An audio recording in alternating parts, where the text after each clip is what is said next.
Hello, this is a short video where I will go over my build, what I did with it, how to play it and everything for the sake and purpose of the build giveaway I'm doing on Path of Exile build subreddit. And my goal here is just to give a perspective to somebody who will end up playing it, what you do with it, how you play it and everything. As you see from the amount of life I have, it looks like a typical softcore no life squishy build, but I actually got like to level 98 and I even have some XP still by playing completely solo and just doing red maps, and I don't even care what mods I do. I just reroll, reflect, and that's about it. Since you have leech, you can even do no region maps, and you have very low mana costs thanks to one mod on your ring that is amplified by fertile catalyst. So best doing this is to show you how you play this build is by just running a map and showing you this build is a tornado shot build and it has insane clear. It's actually pretty safe because everything that appears on your screen, as you can see, dies pretty immediately. So you don't really need that many defenses, but it still has a lot of defenses. Primarily it has a dodge and it has permanent blind thanks to Pandemonius. So you are basically not getting hit at all, and I will go over some things I did in my build that might seem not so wise to do, but they end up working out pretty great. So what you need to know is that I have no stun avoidance on this build, and my initial goal was to get stun avoidance enchant on my boots, but I ran like 10 to 15 labs with twice enchant and I didn't get the enchant. And I tried mapping without it and realized that I can actually do it because I'm literally not getting hit, so I'm not getting stunned. And sometimes even when I do get hit, I get stunned once and that's it. Problem with this game is not stun, it's getting stun locked. Stun locked requires you to get hit multiple times in quick succession, and that's just not something you do on this build. So yeah, that's it. The other thing is I'm not completely ailment immune. I'm immune to corrupted blood. I solved the bleeding with my life flask because some nasty bleeds that can be applied mainly from the expedition mobs and everything. And I currently don't have a way to deal with chill and shock. But since I said you don't get hit many often, you don't really get shocked or chilled. You can see that these debuffs don't appear on my screen at all during a map. I watched some videos of me mapping and I noticed that I literally don't get chilled or shocked in a map. Only problem is chilled and shock ground, and I just deal with those. I just run them and that's it. They're not that big of a deal. Chill ground is basically slows you whenever you step on it by a bit. I try to get as many reduced chill effect as possible, and I tried to get as many reduced chill shock effect as possible as Jewel implicits through Harvest, but I didn't manage to get many because those rolls are pretty rare. But in the end, how this worked out is it actually performs pretty fine and the ailments are not a problem at all. I've solved freeze by just using one freeze flask and that's it. So yeah, this is mapping. You saw me dipping to 100 HP that one time, and that happens when you don't avoid the ground effects from volatiles, from those lightning mage thingies. I don't even know what they're called. If you don't dodge the ground effects, this build will die. So you can't just mindlessly play this build, stand in one place and just attack and spam attack. You have to actually be mindful of what's going on the screen and what nemesis mods are happening, and you need to dodge them properly. sometimes they spawn when you kill a metamorph or you kill a harbinger mob. So whenever you're doing a metamorphs or harbingers, you need to be moving. Like if there's a harbinger here, you should be moving from this side to this side constantly. So if you're standing in one place, a volatile dead will spawn and it will hit you, and sometimes multiple of them will spawn. If one doesn't kill you, the second one will follow up and it will kill you. This is a headhunter build. What this means, if you run Alk-and-Go maps like that don't have beyond and stuff, you won't be seeing many headhunter mods that you gain from the monsters. But these days I run like 4 scarabs depending on the region. I mean, like currently I'm doing Leer Artane for the breach farming and blood farming, so I run obviously breach and blight scarabs. A metamorph scarab is always good to run on a map. It adds more monsters, it adds a metamorph that drops a lot of stuff, and that metamorph on the end of the map spawns a lot of rares too that drop maps and stuff like that.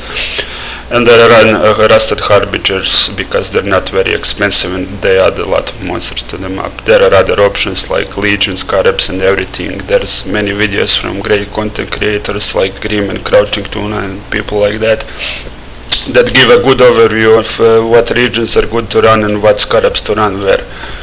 So that's about it. The rest of the gear, I have pretty good corruptions everywhere, like this insane pair of Hands of the High Templar pretty much beats gloves that are less than 50 exalts. You would need like 50 exalts or more gloves to get better gloves than these, and then it would put more strain to get better jewelry. I run the typical Mark of the Elder plus Shaper Link setup. In combination, this gives me like 135 attack damage with some flat cold and good life and resists and the intelligence that I need.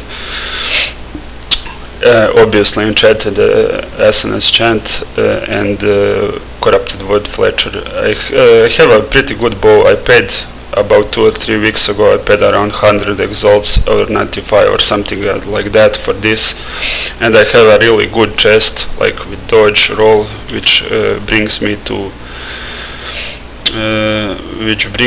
40 dodge attacks and 44 dodge spells, and with quartz flask this goes up to 4751, and then I also have elusive from my boots, which procs pretty often because you're critting all the time.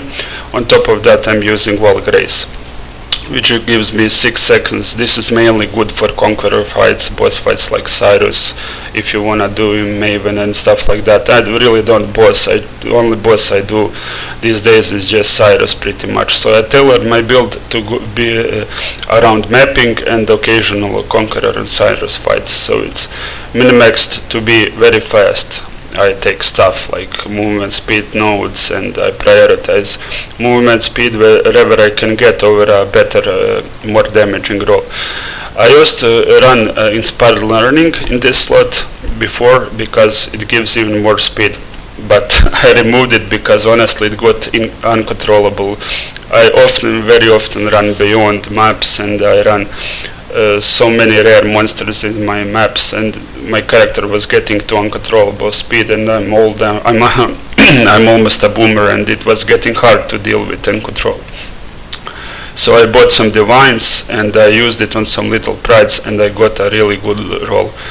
There's a 5% double damage here, here, and here. Also some fizz taken as fire, and this node is irrelevant. This is actually a pretty good rolled little pride, because if you were to swap these nodes for these nodes, you can get 5% from hits taken as fire damage, and you have some here, and maybe if you would anoint this node or get to level 100 and the path through here to get these nodes, you have 15% taken as fire, which is pretty good defense. Also, these nodes are pretty good value because there's another 5% double damage node here, but I didn't really want to respec and min-max and bother with my path of building because the damage on this build is honestly insane. It's on single target. You can see videos where I showcased Awakener 9 Cyrus skill, and you can phase him pretty much nearly in the first phase. Realistic DPS on the build is like well over 20 million in my opinion. And how this happens is you have 3 ballista totems. I run ballista totem setup in my bow and self-cast setup in my chest. And I actually use a life gain on hit game for mapping, because I was trying to buy a good Watcher's Eye with vitality that would have double hatred or precision and vitality, but they basically don't exist, and the ones that do cost nearly 100 exalts. So what I did, I just tried removing 1 game for life gain on hit, and because I have 2 chains and I have so many extra projectiles from the Dying Sun and the bow and the Ascendancy, I found out that I don't need any more damaging games, or that I don't need any more clear games socketed in my chest. So life gain on hit was actually a no-brainer, because it boosts your recovery or survivability by so much. So how the single target works is you drop your totems with focus ballista and you attack, and thanks to the Hydrosphere, any projectile that doesn't hit a boss and hit Hydrosphere, I mean secondary projectile, will chain off the Hydrosphere to the boss. So you end up hitting like 5 to 6 more times than your path of building suggests. If you check path of building numbers that I will post in my post, you will see some pretty low numbers, like combined with 3 totems and the attack, it's like 3 to 4 million DPS. But realistically this is like at least 5 times more, if not more. So that's basically about it. It's a really strong build, very good for mapping. I tailored it for mapping, focus on speed, and just enough survivability to not die to like random stuff. I see a lot of bow builds run with like 3.5 or even 3000 HP, and that's honestly a little bit too low, because I was leveling to 96 with like 3.2, 3.3k HP, and I was dying a lot. Like I barely leveled from 95 to 96, and that's an easy part. And after just upping my life a little bit higher and getting chest with some dodge, with some more dodge on it, specking some more life nodes on the tree, and my survivability with just 500 more HP improved by a lot. I'm at the point now where I die maybe once in 30, 40 maps, like that's about it.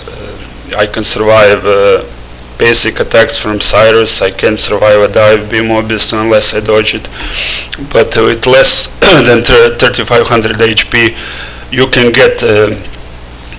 can get killed in one shot by a basic spell from Cyrus. So yeah, that's the break point I would take on any build these days. Is just at least 4000 life, no matter how much avoidance do you have. This is like the point where you can get killed by a blue monster from Legion, for example.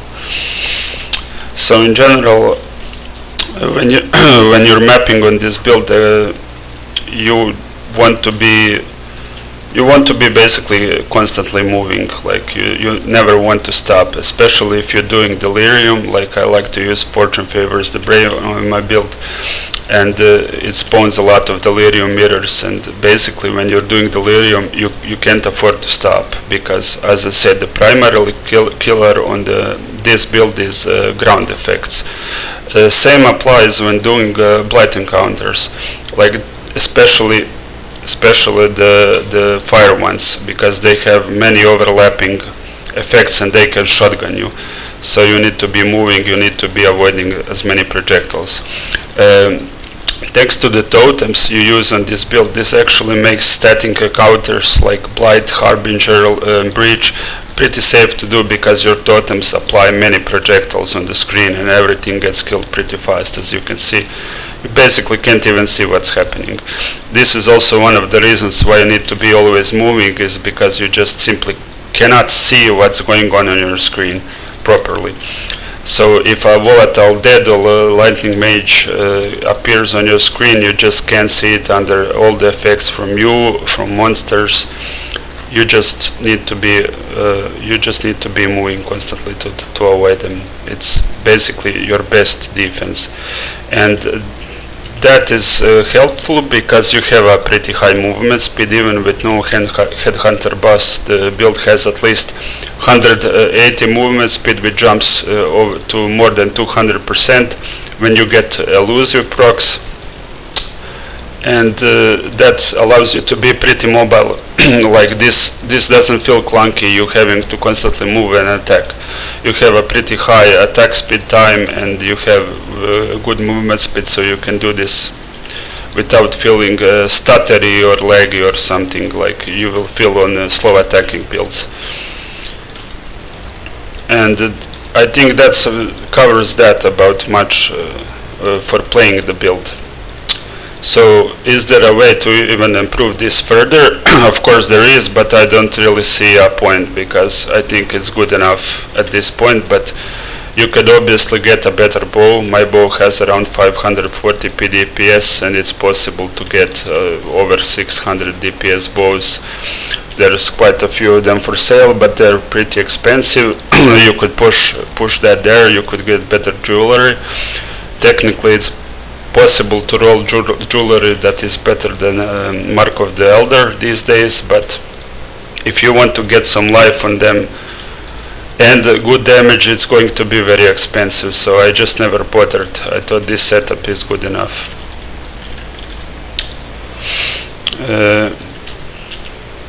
How much money I invested into this, I'm not really sure, but just in the ballpark, I think it was 100x for the bow, around 40 for the chest, around 90 for the handhunter, I think 35 for the gloves, about 15 to 20 for the boots. I think I paid 10 exalts for this corrupted Pandemonius, paid 40 exalt for the corrupted Wood Fletcher, and around 4 or 5 exalts for the SNS Chant. This doesn't include the cost of the gems.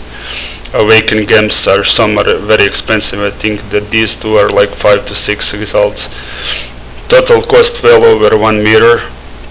Yeah, there's also a bottle fade here, and corrupted Lioness Fall, which is like 7-8 exalts. I'm not sure how much. These proper cluster jewels with blanketed snow for a 1 point, and just 3 points spent before jewel sockets. Basic jewel like that costs a couple of exalts, and these jewels with chaos resistance and some attributes are like at least 1 to 2 exalts. Oh yes, I want to talk about these flask effect nodes. I don't see them used in many builds, and I think they're actually super great, because not only do they remove maim and hinder when you use a flask, which is very common when you're doing rituals, when you're doing deliriums, there's lots of effects that can maim and hinder you.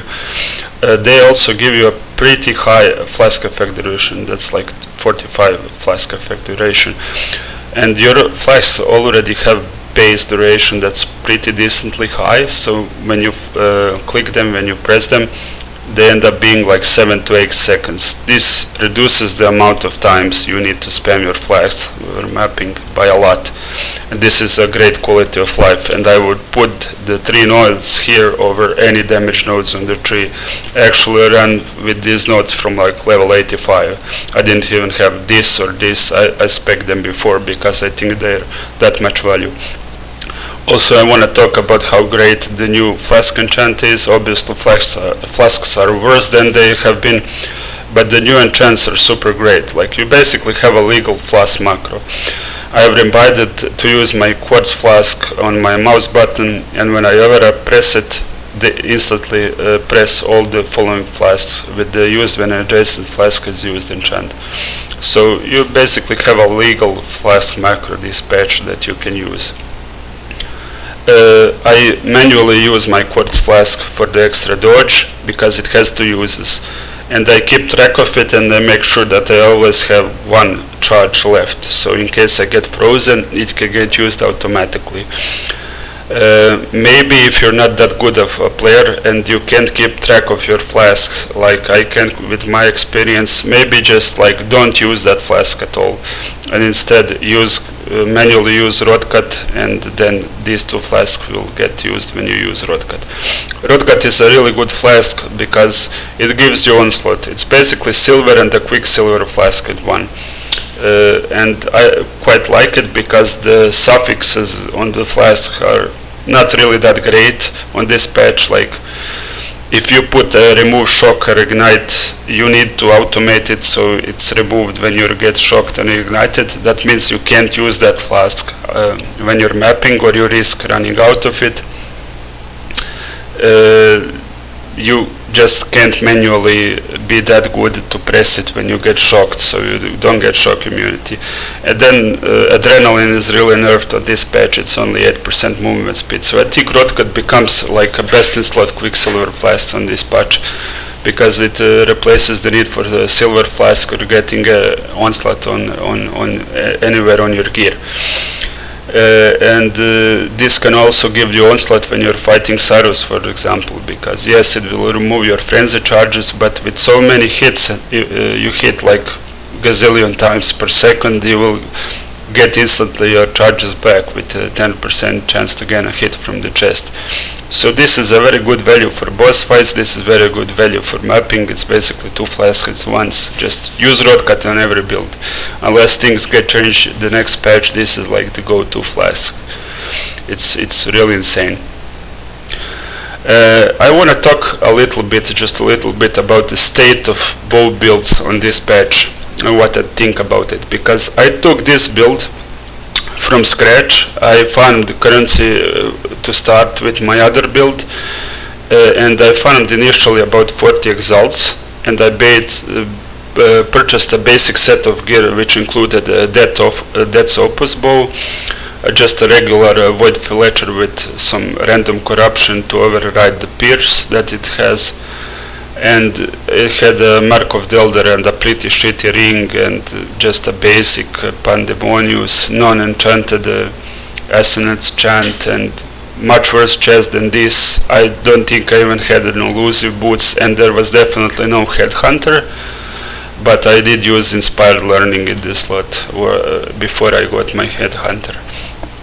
And what I want to say about bow builds is they're great. They're fucking amazing. Like, you can see from the mapping that this clear is unprecedented. Like, there is maybe like 5 to 6 other builds that can even come close to the clear that the bow builds have. But yes, this is with like 300, 400 exalts worth of gear. What happens when you put 30 to 40 exalts is it's pretty shitty.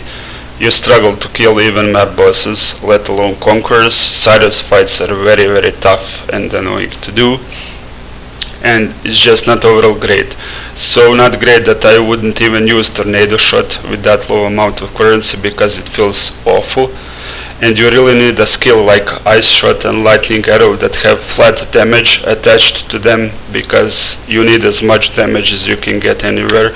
You need to focus on all the damage nodes on the tree. That means running around with 3000 life, which is, like I said, super bad. Overall state of bow builds for low investment is really, really bad. Like, I wouldn't even attempt a bow build with at least 40 exalts like I had, because when I did it level 85, 80, 85, when I started respecing to it, starting with just that basic set of gear, it felt pretty rough. Like my first Awakener 9 with it took me like 5 minutes. I almost bricked it. I died 4 times, and it was awful to play. And then I started upgrading piece by piece. I got Elemental Weakness, Corruption on my gloves. I got Elusive on my boots. I got Enchant on my helm, and it started getting a little bit better. I tried out many skills, like you can check my channel. I even tried Storm Rain at this point. At one point I tried Storm Rain as a single target skill, and it performed decently.